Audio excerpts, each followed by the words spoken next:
Catherine lived in Germany during the 1800s. Germany was at a low point then. The crop failures caused grain prices to go up. Catherine was not a farmer, but the rising price of grain only gave her and her family financial hardships.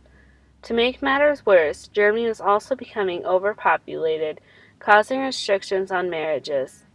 The economy was failing, though there was a silver lining to all this. Transportation on the Rhine, Main, and Neckar rivers was improved, making traveling cheaper. Catherine couldn't have asked for a better opportunity to be able to emigrate over to the United States. By 1843, Catherine had finally convinced herself that moving from Baden, Germany to New York was a great idea. She was 23 when she came to New York, making her birth year 1820.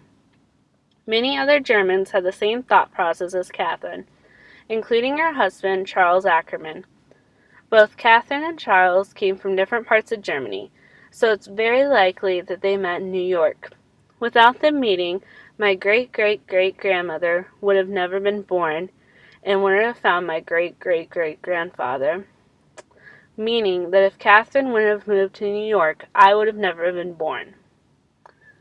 I don't have any pictures of this influential woman, but I do have a picture of her daughter, Christen. She was in the newspaper for being the oldest person living in Amana, Iowa. They have her holding the youngest person that was living there. Catherine lived as a full-time housekeeper, while her husband, who also wasn't a farmer, worked all day as an overseer. Catherine and Charles had 3 children, Henry, William, and Christina, who were all born in New York, and by 1870 they all moved to Amana, Iowa. This move was most likely caused by the Civil War. The Civil War started in 1861 and lasted for 4 years.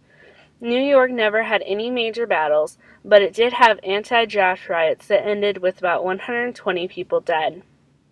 I'm assuming that the riots had Catherine scared for her children's safety, so they moved to Iowa, where there wasn't much violence. The Iowans that were at home had women working the farms and stores as they sent food and medicine to wounded soldiers. I wasn't able to find Catherine's death date, but I know she lived to be 78 because the 1900 federal census I found on Ancestry.com.